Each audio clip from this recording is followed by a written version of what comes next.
اے کاہل آدمی، چیونٹی کے پاس جا، اس کی روش دیکھ اور دانش حاصل کر کے باوجود یہ کہ اس کا کوئی سردار یا حاکم نہیں، وہ گرمی کے موسم میں اپنے لیے خورش جمع کرتی ہے اور سردی میں اس سے فائدہ اٹھاتی ہے۔ کلام کی کثرت میں کچھ نہ کچھ گناہ ہوگا، مگر وہ جو اپنے لبوں کو روکے رکھتا ہے بڑا دانا ہے۔ ہوشیار آدمی کا ہاتھ حکمران ہوگا اور سست آدمی خراج گزار ہوگا۔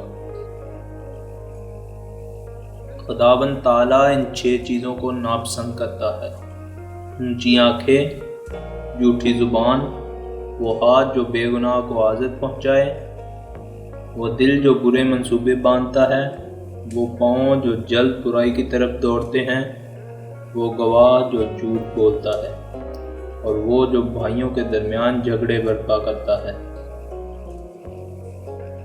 خداوند تعالیٰ کی راہ سیدھے لوگوں کے لیے توانائی اور بد کرداروں کے لیے ہلاکت ہے۔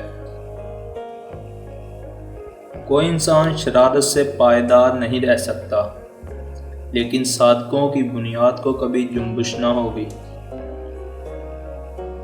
خداوند تعالیٰ کا خوف عمر کو دراز کرتا ہے، لیکن شریروں کی زندگی کٹائی جاتی ہے۔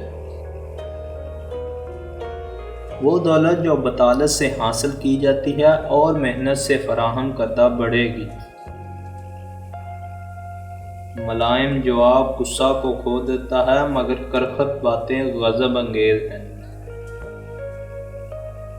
شکستہ خاطر کے سب دن برے ہیں، مگر وہ جو خوش دل ہیں ہمیشہ شکر گزار رہتا ہے۔